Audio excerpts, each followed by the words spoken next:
Welcome back to another episode of Quick Picks with the Geek. I am your host, Bro Power the Geek. All right, it's flyweight chaos time. We've got Gabriella "Gabby" Fernandes, part striker, part enigma, part taekwondo tank, going up against Julija, "Please don't let me grab your arm," Stoliarenko. And this one has all the ingredients for a classic, a minus 400 favorite who wants nothing to do with the mat, facing an underdog who doesn't care about your odds, your cardio, or your limbs. Let's get into it. Gabriella "Gabby" Fernandes coming in at minus 400 with a record of 10-3. Fernandes fights like someone who's been doing pad work since she was old enough to spell jab. Her striking is crisp, fast, and mean. She's got clean boxing, sneaky body kicks, and throws leg kicks like she's mad at trees. Her hands are so fast, it looks like she's hitting the Y button on a controller. Combinations come in bunches, and she doesn't hesitate to sit down on her shots. Now, the internet says she has a purple belt in BJJ, but it's giving online certificate energy, because we haven't seen much of it.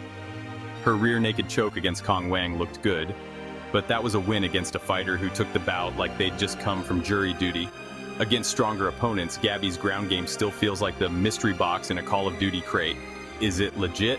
Is it decorative? No one really knows. What we do know is she prefers to keep things standing and punish her opponents with that size and speed advantage. She's strong in the clinch, decent at stuffing basic takedowns, and her pressure breaks less durable fighters. But she can be a little stiff, and her head sometimes lives rent-free on the center line. If your name's not target practice, maybe work on that. She's 2-2 in the UFC and coming off a submission win, so hey, maybe that black belt does come with a warranty. Julija Stoliarenko coming in at plus 300 with a record of 11-8 on the other side. We've got Julija one move away from glory Stoliarenko. She's got 10 submission wins and every single one is an armbar. If she was a Pokemon, she'd be a level 99 arm Barachu.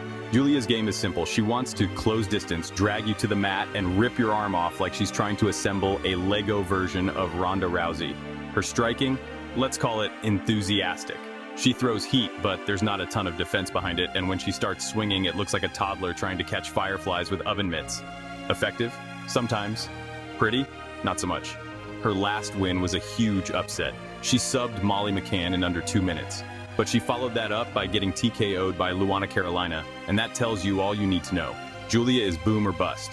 She's either walking away with your arm or taking the walk of shame back to her corner asking what round it was. Her takedown defense is middling, 54%, and her wrestling offense is, let's say, ambitious. She often relies on chaos to create openings, and if her opponent keeps things clean and technical, she can get shut out on the cards. So, who wins? If this stays on the feet, Gabriella Fernandes wins this fight 9 times out of 10. And the 10th time is probably a DQ because she kicked Julija into another zip code. She's the faster, stronger, more technical striker, and Julija's defense just isn't built to handle that kind of pressure and precision. But this is MMA. One slip, one scramble, one lazy clinch, and Julija can instantly flip the script. Her arm bars come out of nowhere like a jump scare in a horror movie. She doesn't need a lot of time, just one elbow out of place and it's a wrap. Fernandez's takedown defense isn't elite, and her grappling isn't battle-tested at the UFC level, so there's a real puncher's, or rather, pull-guarder's chance that Julija could shock us again.